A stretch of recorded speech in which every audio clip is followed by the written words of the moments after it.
Good morning. My name is Maurice Crespi, Managing Partner of Schindler's Attorneys.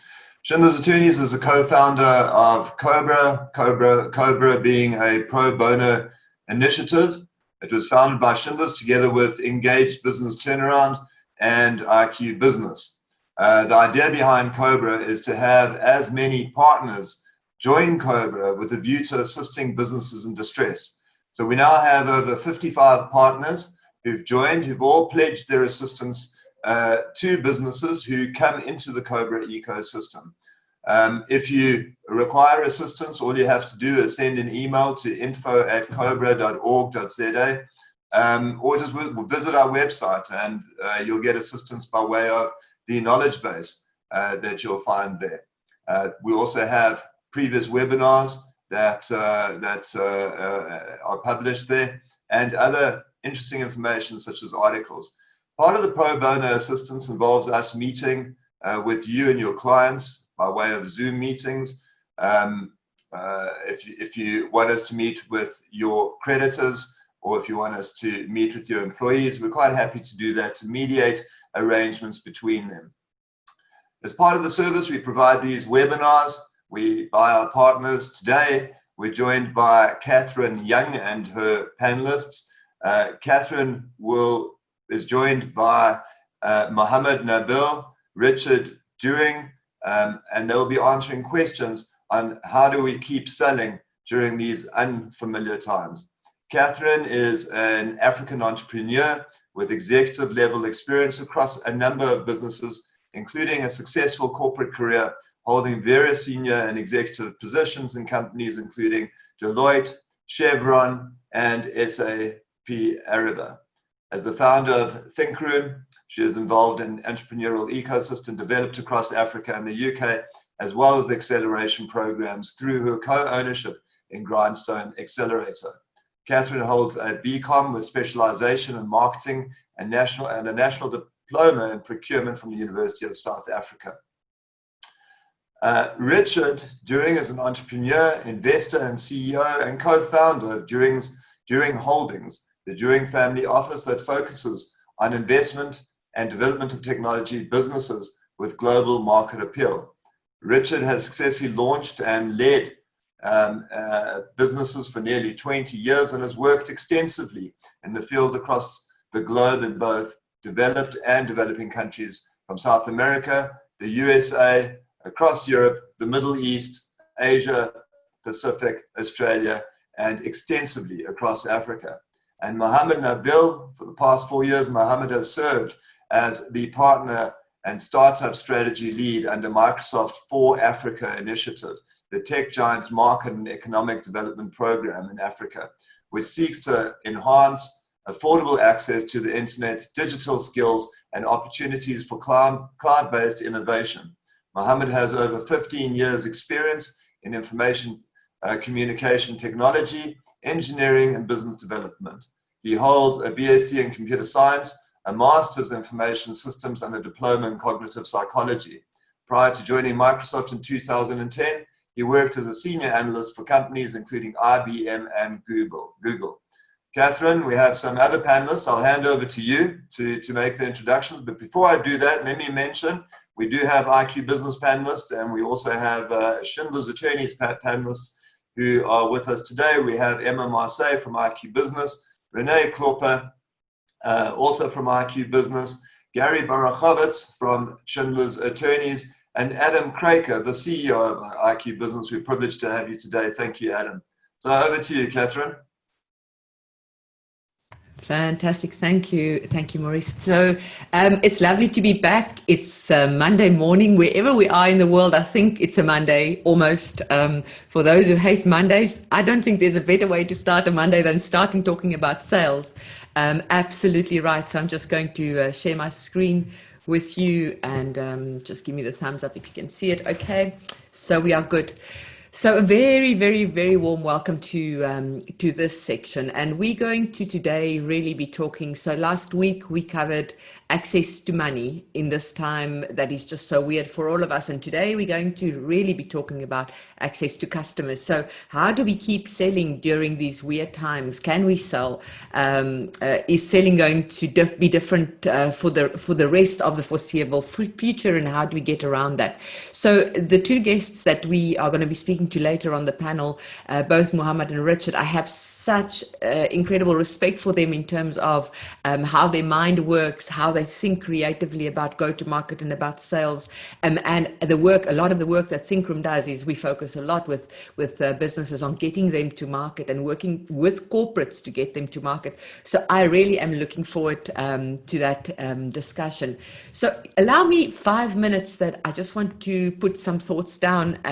Going to talk quickly to two entrepreneurs who will share with us what's been happening in their worlds from their perspective, and then we will go over to the panel of experts just to share with us from their perspective what they've seen over the last while, and if there are any tips and tricks that they can share with us. So I showed this slide last time as well, and when I prepped this deck yesterday, I thought, you know what, I want to actually continue to show the slides throughout, because it is absolutely the same thing. When the machine grinds to a halt, the cogs themselves begin wondering about their function. So the concept here and framing this is our machine as we knew it has come to a halt.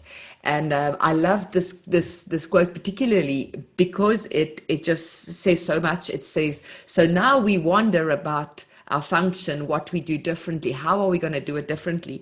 And it's been amazing, the power of the human spirit of just getting through this and getting around it, and things that used to work well now not working, and how to get around it. So allow me just to share 4 thoughts with you, and then we're going to talk to Amar next. But really this thing of, with sales, when we do coaching on go-to-market and on sales, we always say to the businesses, how do you sell more? And then it's always that age-old thing of saying, well, you either get more customers or you sell more to your current customers. And the one thing that's been very interesting for us during the last 4 months, as we work with businesses and see what's happening in their sales pipelines and trying to get them to improve sales pipelines or not, is this thing that when the pandemic just hit, we all know that we were in this state of shock,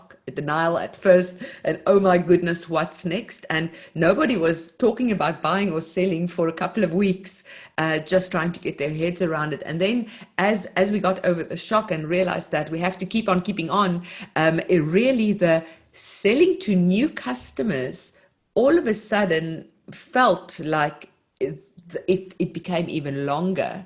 And the focus that we said to many of our businesses that we coach on sales is to say, well, focus on those you do have, but have very honest and open discussions. Have very honest and open discussions with your existing customers about saying, hey, the playing field is now level for all of us. What do we now do? What does your pipeline look like? Is there more work coming? And interestingly enough, we've also done it for our businesses in the same way, because it just gave a sense of what is coming and what won't be coming, so that you can replan and reshape your worlds. And we know many organizations then went and rehashed budgets, and any of us who would not have done it, that would have been very irresponsible.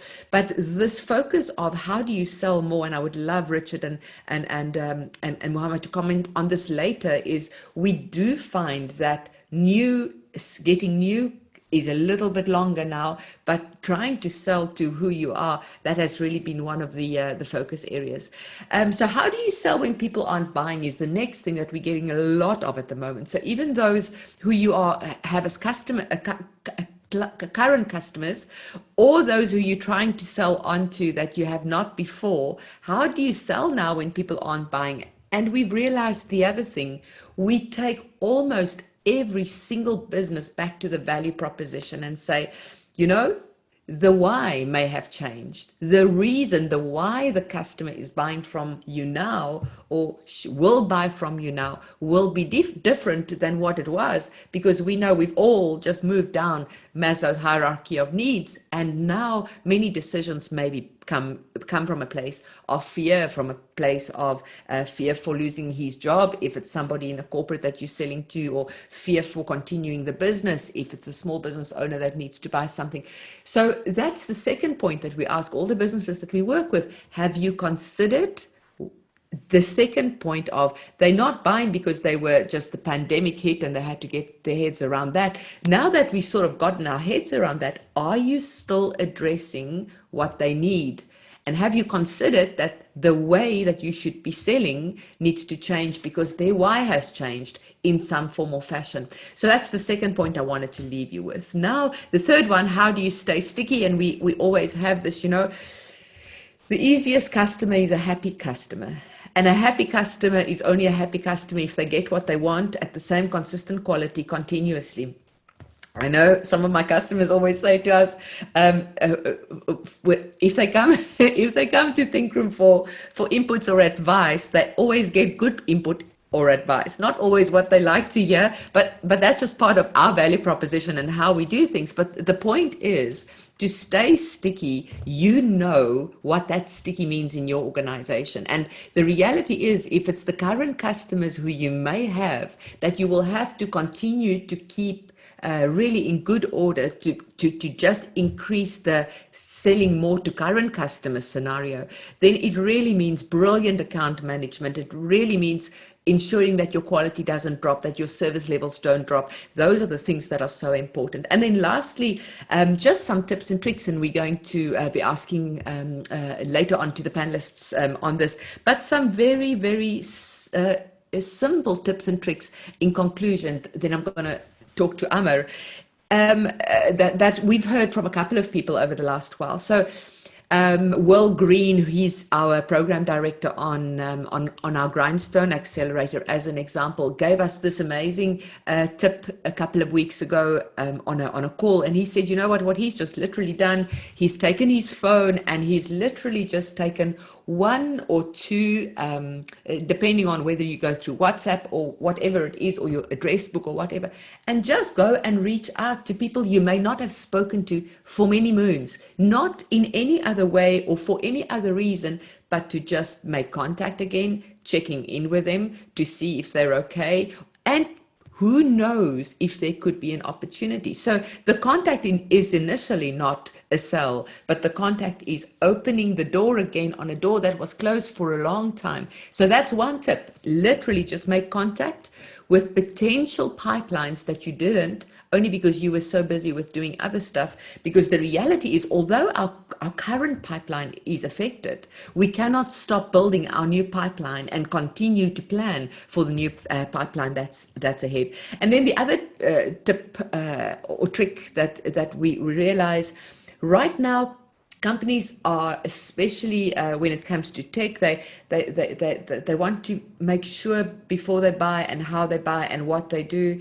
So believe it or not, little things like getting them get their email address through sharing a cheat sheet, or sharing a checklist, or sharing a quick template that could really enable them. So let's assume you are in the business of selling online conference facilities, about sharing a quick checklist on how do you show up properly for a conference, as an example. People will give email addresses for that. So it's no longer a case of, hey, just join my database. It's a case of saying, hey, here is something really valuable that's very applicable to your organization. Come on, give me your email address. Here's some checklists or some cheat sheets. It's something that absolutely has been incredible and works really well. So I wanted to just put that over as an overview as we now get into the discussion. It is 15:15, so we're right on time. So literally what I want to do is I want to hand over, or I want to discuss a couple of points. So there are two entrepreneurs that will join us before we go into the channel discussion. And Amar, who has been absolutely wonderful. So this in itself is a sales example. So we every year we do an event, Rise in Egypt, at the end of the year in December usually. This year, who knows what's going to happen this year? But so last year we were there doing our work and just engaging with entrepreneurs and with businesses. And Amr came up to me and said, "Hey, you know what? There's stuff to talk about." And for me, that was such a beautiful example of literally showing up and coming and promoting what they do and how they do it. And you know, whether you're introverted or extroverted, it really doesn't matter. We all are salespeople. There's another person in our team who always says, doesn't matter what you are, you're a salesperson. You know, how do we show up right now in this pandemic? How do we show up for sales, and how do we show up to make people aware that we are still in the business of selling? So Amar, I'm sure that you're on. I'm going to introduce you, so long if you can switch your video on. But Amar Al-Abbasi, he is the Deputy Manager in the Investment and VC Department at MSMEDA in Egypt. So he sees and works with a lot of entrepreneurs and businesses in Egypt specifically. Now, for you that watch the startup and scale up space the way we do, Cairo has just phenomenally had amazing results last week in the latest startup report in terms of ecosystems in the world that are growing, and Egypt definitely is one to watch. And also Muhammad Nabil, I'm sure it's because you are also there driving it, but really. So Amar, I wanted to just start and have a quick question with you, literally just to understand from your perspective. Can you share any examples with us from an Egypt perspective, what you've seen now with the pandemic, where businesses have just been really ingenious in terms of how they've changed sales around? Catherine, I think we need to ask Maurice to bring Amr in from the other side of the wall. Okay, cool. Maurice, No would problem. you mind bringing him across from an attendee? Thank Where you. is an attendee? Can he put his hand up then? Cool. There we go. Thank you so much.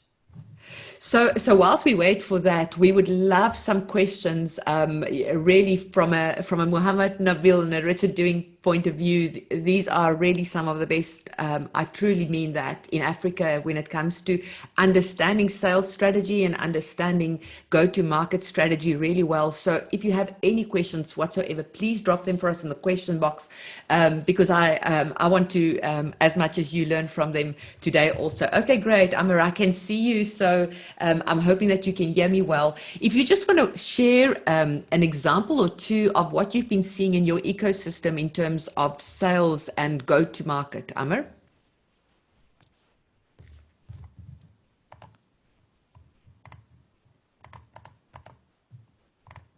And you are not on mute, right? Hello, everyone. Are you seeing me now? Yeah, we can hear you well. Thank you. Okay. Hello, Catherine. Hello, everyone. I want to thank you for giving me the opportunity to sharing you this webinars, which is very important in this time we're living on, and it's my pleasure to joining you from Egypt. Actually, what the topic you're talking about is very important right now in this current situation, the pandemic that hit all over the world. But in Egypt, we with SMEs facing many problems like the lockdowns, and they have a short time to work, and they starting to thinking a new way of selling by giving them more facilities for their customers, and after that they thinking to transform to digitalization by using the online selling and online marketing. Some of SMEs starting to think to have their own platform or their own application, and they can expand their own markets and extract new customer to them. And by this way, we really found many of SMEs was a success this by going to a new channel of marketing. And this was we are saying it's a very good transformation here in Egypt. That's absolutely fantastic. So what I'm hearing you say, and it's interesting that you've experienced the same on your side, because what I'm hearing you say is that you have businesses all over have realized that they needed technology to be able to be enabled. And what's been so fascinating, so for those businesses who are in on the call, what you will find fascinating, we've seen exactly the same in some other markets in Africa, and especially also in South Africa, and even actually helped a couple of these businesses to get onto a platform of sorts. But what was traditionally not digital, we have really felt it on the ground that a lot of small digital solutions have made this work. And literally it's a cheap plugin into a website, or it's a really cheap e-commerce solution that you get into onto an app. There are so many available, and it's not like that you have to go break your bank, but it's just a case of not losing your customers. So Amar, to follow up on that then, how did the customers experience that? So how do they experience the change of how they have to engage? Actually, because the current situation and everyone staying at home because of the lockdown, so they started to depending on that technology. Like I want to order something, even in very small thing like food, or I want to deliver something to my home. I don't want to go out and engage with people. Many of people staying at home and they are worried to go to the street. So they started depending on technology. So the depending on technology was from the both sides.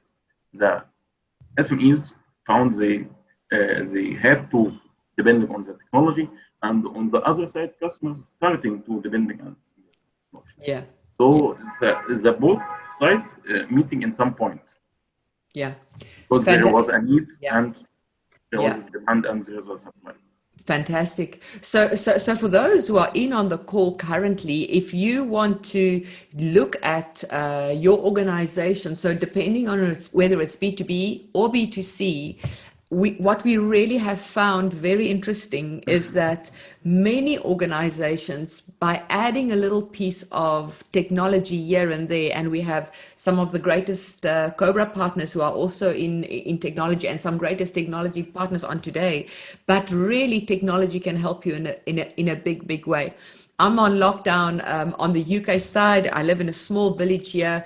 And what was for us usually a Friday afternoon walk down to the road to our local pub, of course, is now no longer the case. And what was interesting just to observe in our little village with about, I don't know, what would I say, 15, 20 restaurants, is of those who in the first 3 weeks just literally got a plug-in, and where we could order food, they still have us as customers today, where the others have just chosen to just stay shut and didn't make any revenue. So Amar, in conclusion, as I complete on this one, do you so what advice can you give to the other businesses, because you work with many businesses you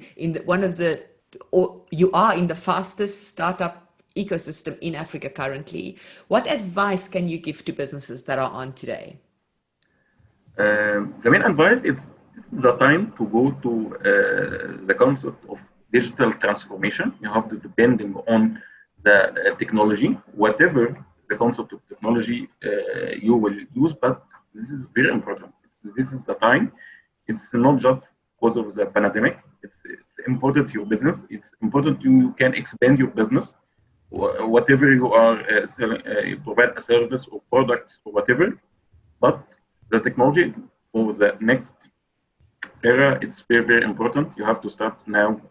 And I want to mention about something here in Mesmeda, and I want to share my the Mesmeda link, as you can go to the website and see what we are providing to support SMEs by from financial service or non-financial service. we provide a new financial product, a new loan to support this digital transformation by providing a loan to fund the main equipment you need to transform to the depending on the technology to be with the concept of digitalization.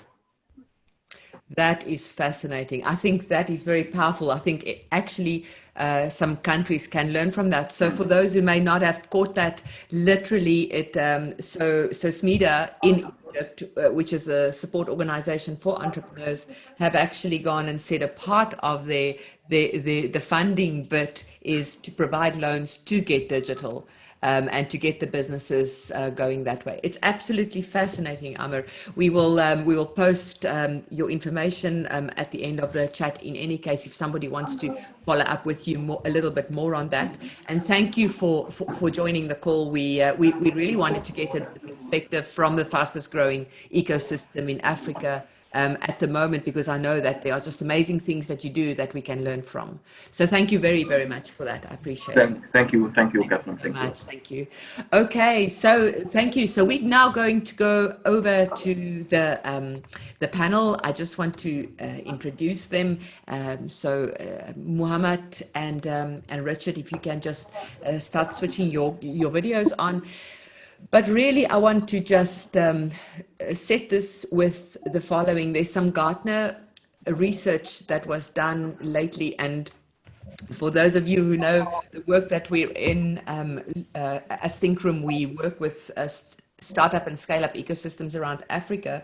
And we always try and balance the theory with what happens in practice. So we always try and touch base with what the latest thinking is. And this was from Gartner about a week and a half ago, but it's in terms of, how can organizations and ecosystems and governments help in this time, during this time. And what was fascinating to me is that there's this rediscovery of a sense of tribe, meaning literally, and that's why we wanted to bring an Africa flavor into the call today, because there is a sense of tribe in what we've just heard from Amma, in what he's just shared.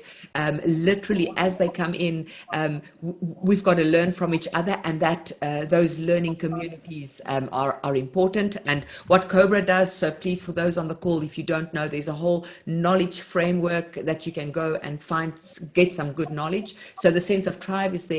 I'm not going to go through the others, but I just want to go into this one, the second last one, and then the last one: change in sales channels and consumption patterns. And I think we've all seen it. We've all now experienced it. We don't have to actually even talk about the change anymore. The conversation should actually be about, okay, so what do we do with that? And how do we just stay on top of the customer's why and the sales channel, and how do we work the sales channels differently? And lastly, the acceptance of authority, and I can never say that word, authoritarianism. Meaning that borders are closed for a while, meaning that we will have to get a lot of production back in countries for a while. And that's going to be with us for 12, 24, 36 months, actually probably longer, because you talk about balance sheets and assets and equipment, etc. So I'm going to now hand over or introduce you to the panel, but the reality is our sales channels have changed. The consumption patterns have changed. We are actually going to, at a national level, regardless of the country you're in, get a very good opportunity to get work that typically would not have been in your country where you've worked. So these are all good things, and these are all things I believe that we should embrace with all that we have. So Muhammad and Richard, you've been beautifully introduced earlier by Maurice on the call, but it's a privilege for me to have you on the chat, and I'm going to stop my share screen shortly, but welcome. So just for those on the call, Muhammad has been a dear client actually for many, many years, and one of those clients where he's probably one of those perfect clients, because you always know where you stand with him. He's direct, he's honest, he tells you when he can do something and when not. And I think that for me is always an example, even if I'm a client of somebody, as you all are on the call, the power of the quickest no, the power of the quickest no first, the power of the no when the no happens, to be able to tell those in your organization or those that you buy from that it's a no. So Muhammad, I respect that very, very much. Welcome to the call. And then Richard is on the other side in terms of our grindstone. We have a grindstone accelerator that we're part of, that we co-own with Knife Capital, and Richard is on that fund, makes a lot of the decisions for the fund, but mostly. And Richard, you can also sing to us if you want. He's a brilliant singer, but mostly Richard is really, for me, one of the most pragmatic people when it comes to explaining how to do a sell and how to sell and what to look out for. So I always am amazed when Richard shares his knowledge with us. So welcome, Muhammad. Welcome, Richard. Let me stop sharing my screen. We've got the 30 minutes. So I'm really, really glad that you've joined. Do you want to do a quick introduction from your side before we go on to the questions? Muhammad? Brilliant.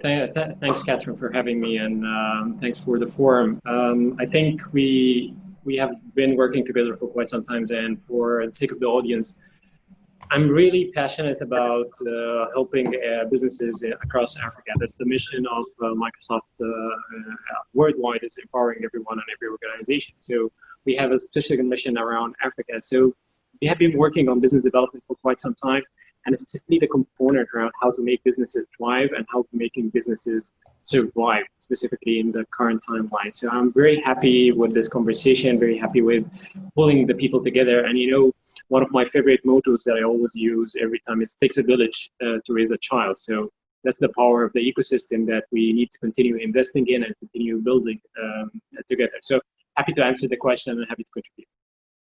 Thank you, Muhammad. Richard? Same. Thank you very much for having me. And Catherine and I laugh at how the singing comes up in all these sessions that I don't want to. So thanks for that.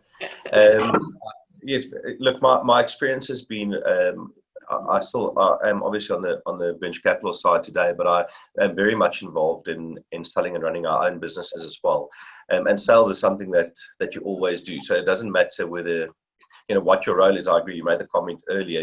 You're always selling, and it certainly is our view and my view. So happy to answer any questions. I've been doing sales for my entire life, basically. So very happy to answer any questions. Yeah, thank you very much. And I know that you're stepping out of your old world a little bit. I know that, but thank you, because like I said, you just have such a very logical, pragmatic approach to it. And I always learn from you. Okay, so Muhammad, let's start with you. What is really the most consistent question that you've been asked about go-to-market and sales now in this pandemic during the time? So I think the main question is around the continuity of the business. Okay, so and the flexibility of the change. Okay, we talked, and I think I don't need to dwell on the power of technology and how the technology is empowering everyone to move faster and adapt faster. So adaptability is one of the things that we see missing within the market. It is sort of like a wake-up call right now. People will have a sort of, let's do it later, let's do it later, let's do it later, but then later came, okay? And it started to hit everyone, definitely. So the agility, the concept of agility and how you switch how fast you switch your market strategy, how you switch your access to customer, how you switch your acquisition and customer retention was one of the main questions that we get asked frequently, and how technology can empower this. And there's a lot of platforms that is available in the market. But however, one of the things that is consistent comes around, and I see it always missing, and I'm going to give you a very simple example about it, is the lack of partnerships. Okay? So everyone still think that they need to have 100% control over their business. But what you actually need to think right now is how you can use the 80% of your sales process or of your business, focus on that, and work it very well and start to do partnerships on the remaining of the 20%. First of all, this has reduced your cost of sale, okay? And this is let you focus on becoming more niche, more specialized, and focusing on that you be one of the top 10 in that area that you are serving, whether it's a services, whether it's a product, or etc. I'll give you a very simple example. So, and it's similar to the one that I actually shared. So when the time of the lockdown came, and basically I want to order food, actually looked at the chains that are delivering through others, not the chains that actually have the delivery services on its own. And I actually said, okay, that's a very good business exercise. Let's give it a try. And I ordered from 2 different restaurants at the same time. And I saw who will serve faster and better in such critical time. And actually the restaurant was actually a small one, an SME one. It has like 3 stores in the entire city, managed to serve faster because the delivery services was outsourced to someone else.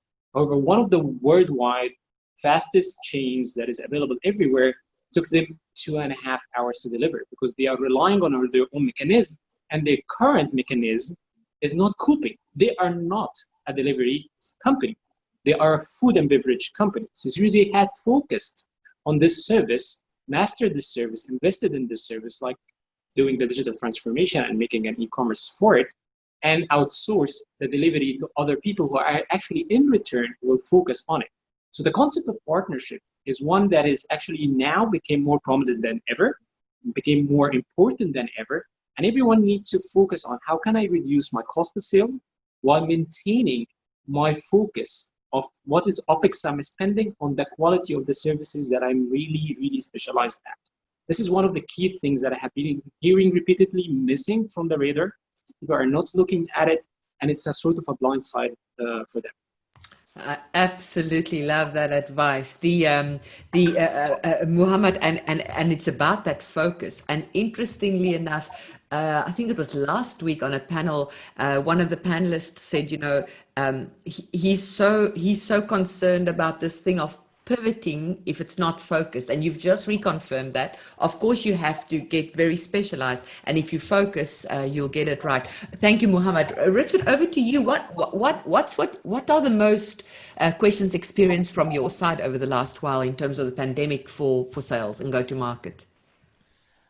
There really are 2. The first one is, how do I sell to people if there's no budget? That's obviously everybody's either, businesses are scared to spend either because they don't know what their own sales are going to be down the line. They don't, it's kind of a let's wait and see what the outcome will be. That certainly was the experience the first, I'd say, month or 2. I think slowly but surely businesses have started, as you said earlier, realizing that we have to continue operating.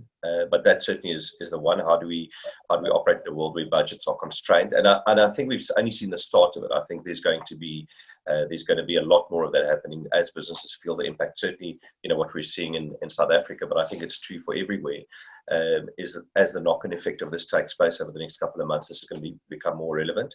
And then the other one is how to sell when I can't get hold of people, struggling to get hold of the right people because you phone a company and the switchboard is automated, or you can't get to the right person.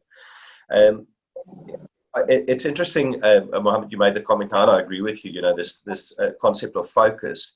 And I think it's important as you think about as the participants think about your businesses, you've got to think of it in the context of what customers' needs are now. So you can't, pivot is a dangerous word, because the first thing you want to do whenever there's change, then the question is, should I pivot the business? And I think often it's not necessarily about now trying to revolutionize what you do. It's exactly to the point that Muhammad said, is what do you do really well? But trying to position that value proposition according to what the customers are experiencing. So I'll give you an example in our data security business, which is one where I'm very involved in. So we sell a solution that does security, endpoint security stuff, data backup and security and encryption. And so yes, it's key for businesses to have, and yes, it's important for them to think about, but in the context of where businesses find themselves right now, it's about survival. And so yes, they must think about security, but survival is more important. And so what the team has done there, which has worked very well, is they changed the narrative to how can the security solution impact on your operational costs. So can I use the solution to try and reduce costs? Can I use it to deliver services faster? And so I think that it's important to not now go out and change everything you do and try and get into a new business, but rather try and focus your value proposition on where people will be spending. And that's going to be, they're going to try and implement things that will reduce cost. They're going to have to try and think about things like operational efficiencies. I mean, to Muhammad's example, if you had a delivery services, it would be a wonderful time to go out and prove exactly those numbers that you just quoted. And I think that is true for most industries and most services, that you can find a way to position your offering to people are going to be spending. It's just that they're going to prioritize a lot more than they may have in the past. And so you've just got to get on that list. And so go and think very carefully about what are those things that people will spend on. And that's the first thing. The second thing, in terms of how do you sell when you can't get hold of people, that's a really tough one, because if you can't speak to anybody, then how do you sell to them? But I think that the points were made just now also about using technology, trying to offer services, trying to offer advice, checklists, for example, that can assist people. I think you're going to have to do two things. Number one is think about what value can you offer to potential customers out there, a value that will draw people in and make them give your details. But the second one, which we are really driving very hard, and this is really our main focus. Now, I'll talk a bit about this as we get into the other questions just now, but is partnerships from a sales point of view. And again, Muhammad, you mentioned partnerships, but our focus has very much been, and this is true for all the businesses, is to say, if we can't get to new customers, if we're struggling to get to new customers, what about the partners out there that are trying to keep their customers? So is there a way for us to go to companies out there, service providers, and bundle what we do to help create stickiness for their solutions? So instead of, they're also trying to find ways to keep their customers happy. They're trying to prevent their customers from canceling from them. Or cancelling on them. So for example, with the data security one, again, as an example, we've gone to tech businesses and said, we'll give you a massively reduced price, but bundle our package, which can assist with cost savings, etc., bundle that into your service offering. So add more value to your customers by bundling it in. And what that does for them is it creates more stickiness, it creates more, a bigger pool on their side, which is something that they really desperately need right now. They need to add more value. From our perspective, yes, it is a lower cost, but because we don't have a sales cost associated, it's just bundled in with every solution. If anything, it's created a massive opportunity for us. And in fact, so much so that this may very well be our core focus continuing, as we go forward, even after the pandemic. So I think there are really opportunities if you rethink your business, but I would be very careful to go and change the core of the business. Yeah. Rather think about, how do I get access to customers? Who can I partner with where I can add value to what they're doing? How can I position it that I become one of the priority spend items on the list when customers are spending?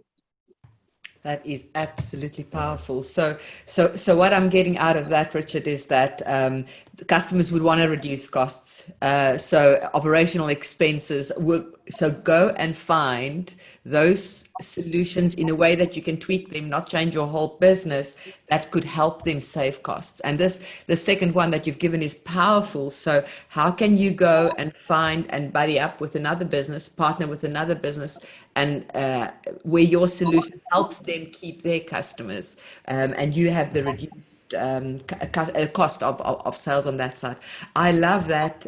Thank you, Muhammad and Richard, and also Muhammad, on your side, focus on what you're really good at and go. If imagine that if we can focus on what we're really good at and combine that with what Richard just said on, and then go find a sales partner you can go sell with. I think that's actually a very powerful model that you've both come up together just there. It's absolutely brilliant. So let me go over to the next question then, Muhammad. So, what do you believe companies should now do to rebuild sales pipelines? Pandemic has struck. We have to get on with it. So what do we do now? I think the pandemic is highlighting the problem that was existing before, okay, but it just now became undeniable. So, which is around convenience. We have been talking a lot of time around the buyer mentality, and we talked about the buyer 2.0 processes, and that the decision-making process is happening online right now. And then when the customer is reaching out to you, they actually made 60% out of the decision already. They just want to confirm. But right now, what we need to double down on in order to build our pipeline is how convenient are we from a sales process to the customers. We need to reevaluate how the buying process itself is becoming more and more convenient. Some people, and we need to be inclusive to all the mindsets that are available out there. We don't need to be excluding someone. Some people want online payments only.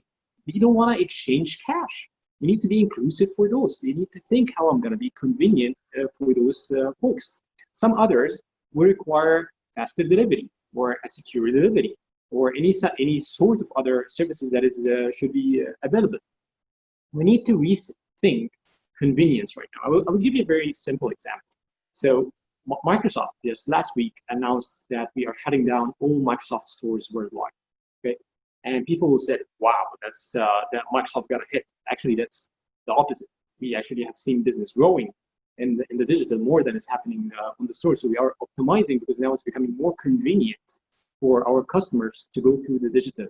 And some of the people think that the store is just a physical store that people buy stuff from it, but it actually is also a support center. So how can we now support our customers online, helping them and troubleshooting them and make them success and winning those customers?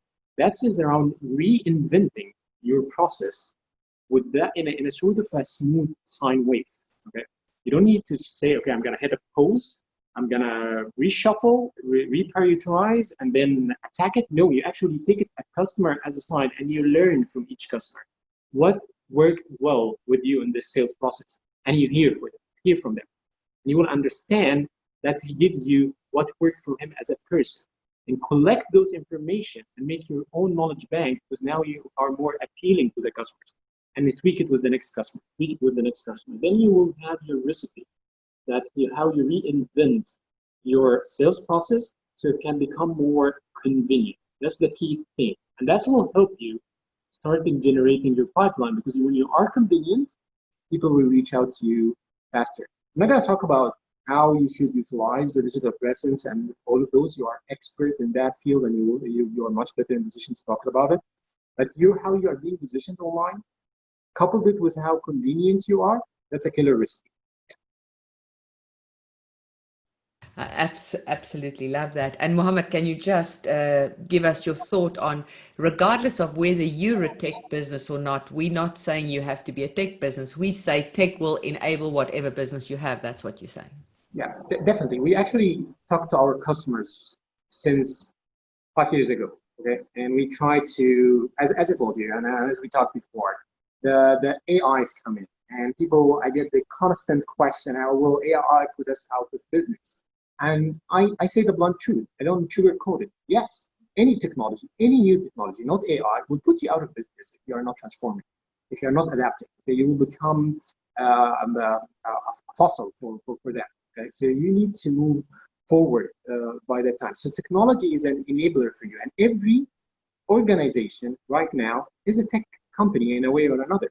Even if you are an FMG business, or even if you are in logistics business, technology sits within the core, so it can accelerate you. So you cannot detach yourself from technology.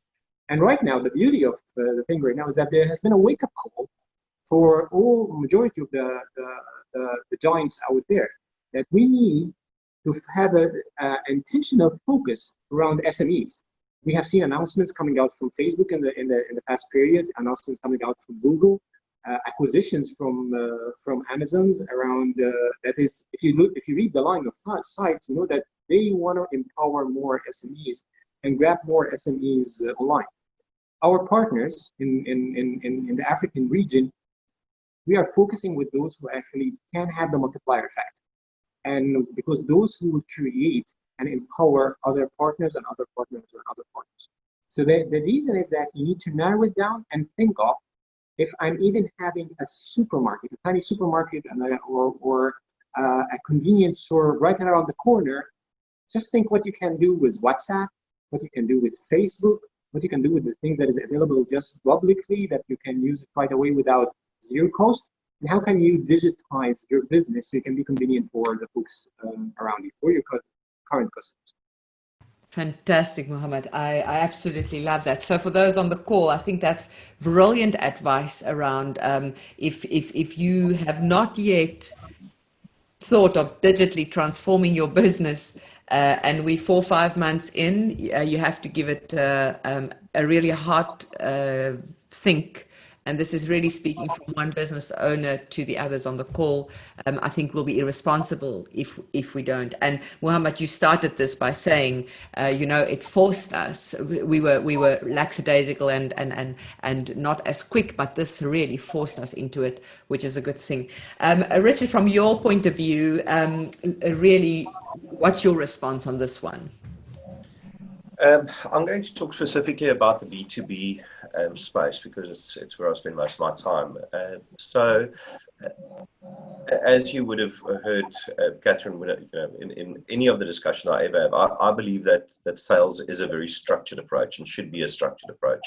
So, as you think about building your pipeline and rebuilding your pipeline, I think that there really are two very important things. I mentioned in my previous response the idea of partnerships, and I think that really needs to be a core focus to try and find partners where you can bundle and or add value to their offerings and or try and build out what will support their businesses, purely because they already have a customer base, and since it was, I think, in the first few weeks of lockdown, near to impossible to get hold of anybody.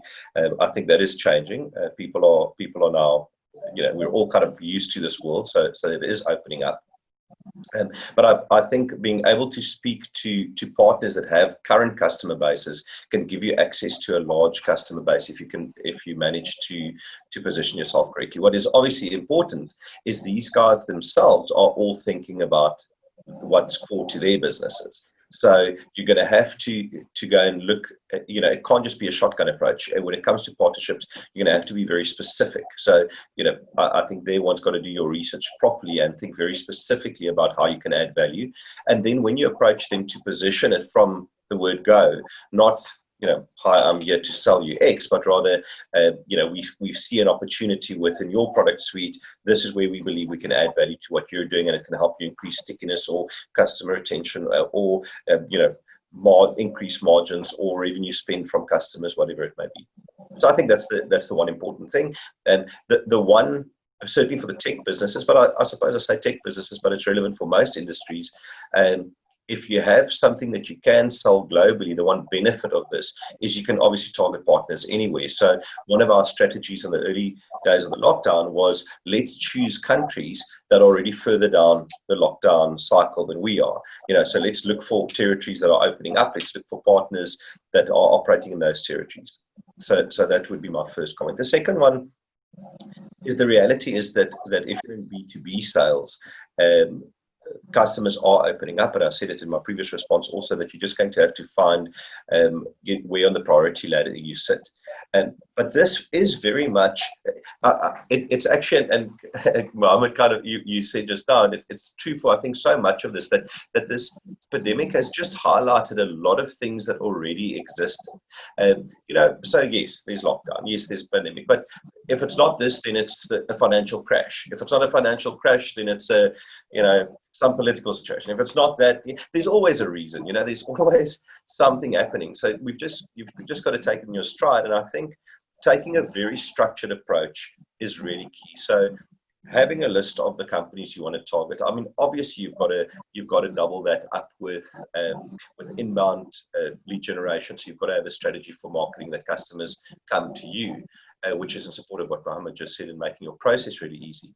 But in terms of B2B sales, where you're going out and approaching customers, making a list of the guys you want to target, the companies you want to target, having a strategy of a multi-touch strategy where you're going to reach out to them, you're going to try and get to the right person.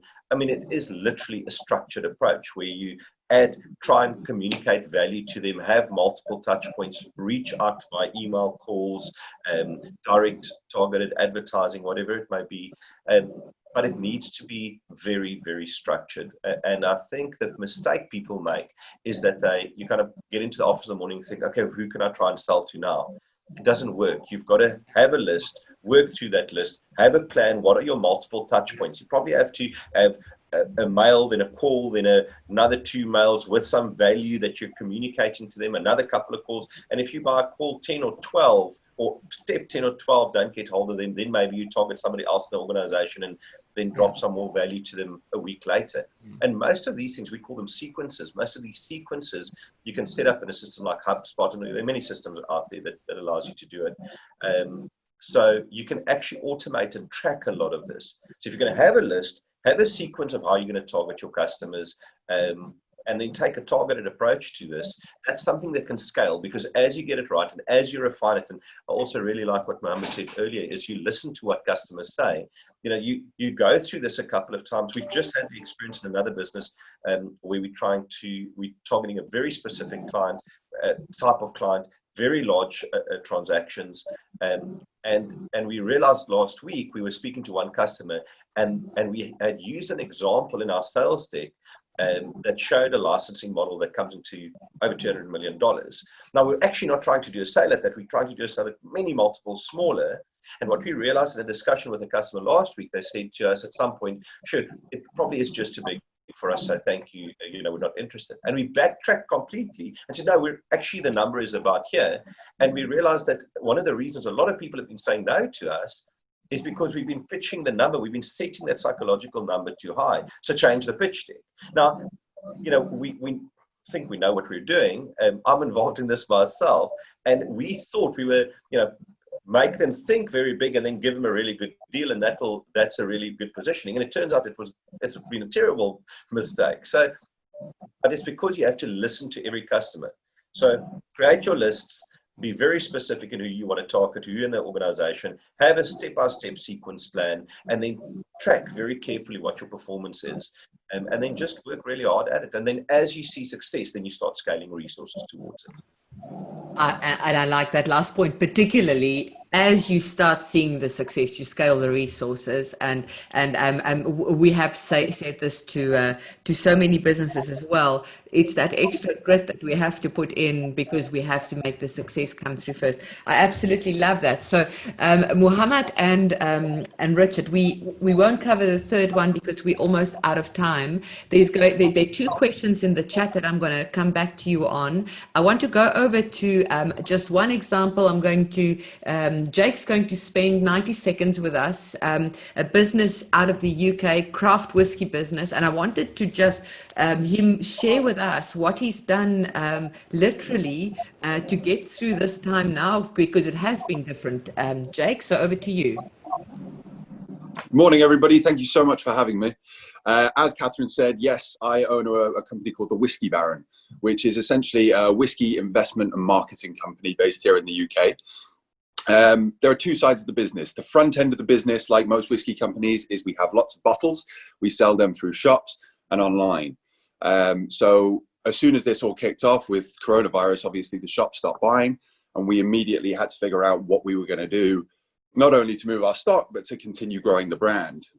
So we downsized into miniature bottles. We now sell our sample packs online, and we are essentially not only selling the product, but we're also selling an evening whereby we sort of take your attention away from all the horrible things in the world, and you log in, you learn all about these whiskeys with myself, and you get to have a wonderful conversation with 5, 10 or 15 other people about them. So we've sort of taken a slightly different approach with the product, but also with the investment side of things. The back end of my business is that we sell casks as an investment. It essentially allows me to free up my cash flow, secure stock that I want for the future, but it also benefits private individuals who are looking for a slightly more alternative investment. And particularly now in the current financial and economic climate, a lot of people are looking for alternative investments. So what we started doing is looking for new people to work with. As soon as everything kicked off with the coronavirus, I really realized an influx of interest through our website, online.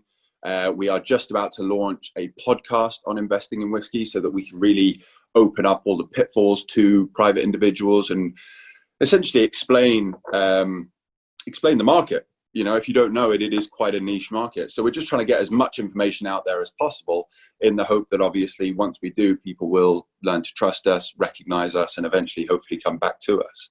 So it's a really exciting time for us. One of few sectors that seems to be booming, and I'm just hoping to take advantage of it in as many ways as possible. Fantastic, Jake. I really appreciate that, and I wanted to just bring Jake on because for me it's been innovative. I watched Jake through the pandemic. Also, I think there was a blip for a day, like, oh my goodness, what now? And by the next day, they were up and running about how do you make a plan in a different way to continue selling. So I really respect that, Jake, and we'll also put your link into the chat so that you can see it. So just in closing, then, sorry, we're going to run 2 minutes late. I want to just ask the two questions, Muhammad and Richard. So this is from Vivek. Hey, Vivek, nice to see you on from Mauritius, Cloud Factory. So he says, I believe one of the best things we can do today is to help our customers by adding 10 times of the value we were delivering before. So my two questions are, how do we approach our customers with that thought in mind to initiate the discussion? Richard, if you can take that one, and then Muhammad, the second one is for you. Also taking cues from what Muhammad Nabil said, lower your cost of sales. What can be a good approach to lower cost or maintain same cost of sales while still delivering 10 times the value? I think what's very important is to think of value from the customer's perspective. So it's not about, often when you give something for free, it devalues the offering. So I don't think it's about necessarily giving 10 times as much as I think it is about focusing on the areas that are important to your customer. So I wouldn't necessarily drop my prices to extremely low numbers and or increase my costs, because obviously that might place your business at risk. But I would go and think about how can I target my offering or my service in such a manner that it addresses whatever the customer is thinking about today, whether it's cost cutting, whether it's increasing sales, whether it's added value, whether it's investment returns. Rather focus your energy on that than just say we're going to give you a lot more or we're going to drop our costs a lot, because that may not actually be where the customer's focus is.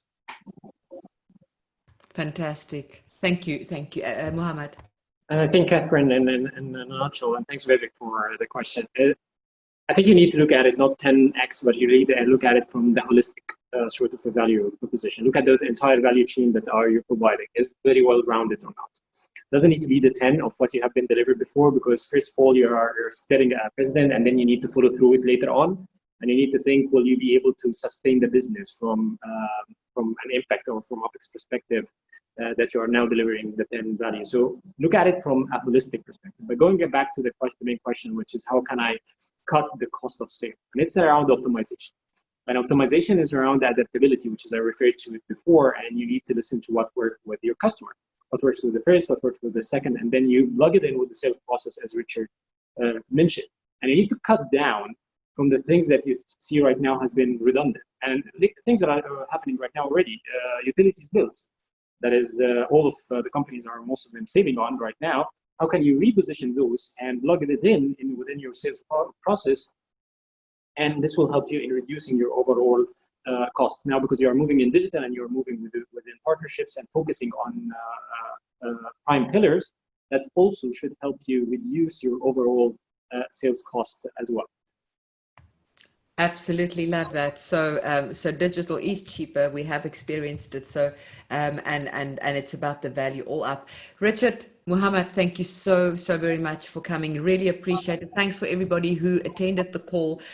There's contact details in the chats for everyone to see everyone or who wants to chat further. It's been great. We've got 2 sessions left for these webinars. We speak about people next week, Monday, I think. So for those who really have a dilemma around how do you handle the people side of your business, don't miss that one. And then we have one more session where colleague Bob Skinstad will join us next week, Friday, I think, where we will be talking specifically about leadership in the time of the pandemic and post-pandemic. And we will also bring on a couple of sports personalities who have their own businesses and what they have done. So don't miss those. Thank you, everybody. Back to the COBRA team. Yeah, thanks so much, and thanks so much to attendees. Thanks to the panelists. Wow, what an interesting discussion. This is COBRA. You are welcome to join our webinars on a daily basis. If you require assistance, if you require any further information, please email us at info@cobra.org.za or go to our website. Thank you very much. Have a great day. Bye-bye.